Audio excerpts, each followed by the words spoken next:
So you know, when Scrap had got charged like the murder situation, how was that like especially like was he able to like come home on bond and fight it, or was he locked up fighting? No, man, my son was locked up for 5 months. He was in the audio on juvenile detention. He was locked up for 5 months. So what happened was they, you know, they sat outside our crib. Like 3:30 in the morning, they knocking on our window. They knocking on the door. You know what I'm saying? I get up, go to the door. I'm like, you know, what's going on? Who y'all looking for? They like, Brian Weekly stay here. I'm like, who? You know, so I'm like, I don't know, man. You know, what's y'all finna, what's going on? You know what I'm saying? We need to speak to him. I'm like, is he under arrest? Hey, no, he's not under arrest, you know. So I'm, you know, they come in, you know. So I go get him, you know, I find him in the room, you know.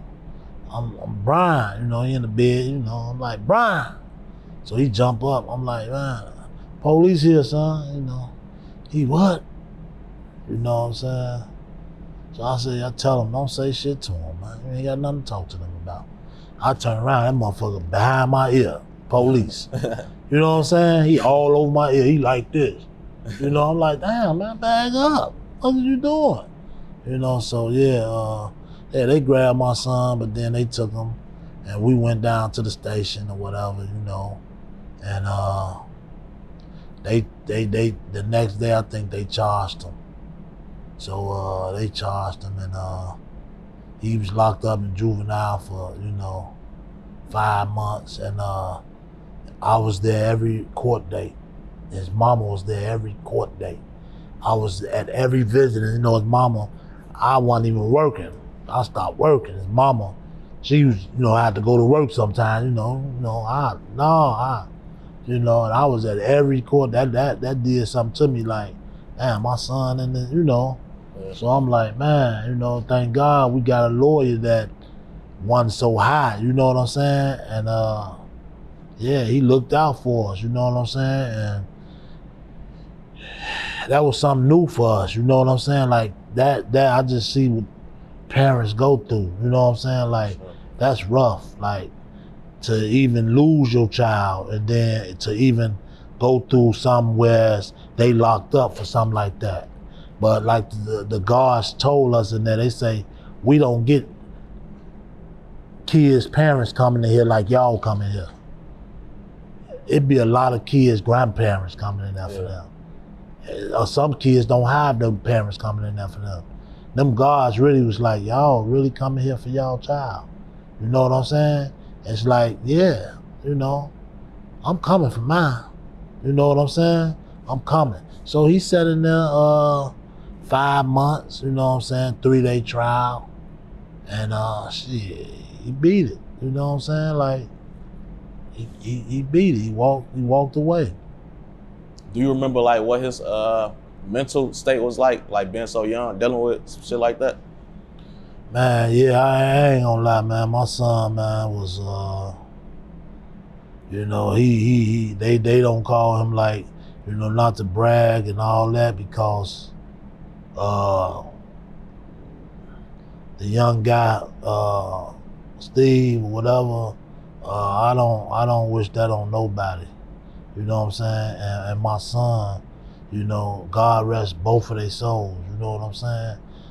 It's just like, I remember like he was sitting there, like in chairs, you know, in courtroom, and you know, he just scrapped.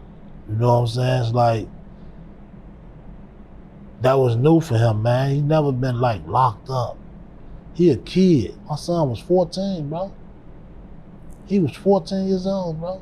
And it's like, going in there at a young age, ain't nothing you can do. I mean, that's when anybody going to jail. I've never been, thank God. You know, but at the end of the day, like, at 14, you got a lot of kids that's locked up in the juvenile facility.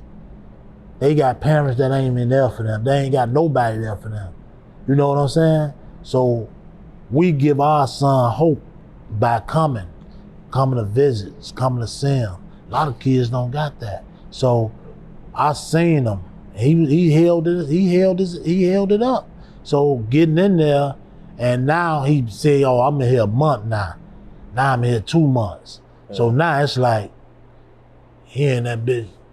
Cheston got bucked out, and now he in there, and now the guards, you know, because they used to let you come to like Christmas stuff, visit them with Christmas, Thanksgiving, you eat with them and stuff like that because they juveniles.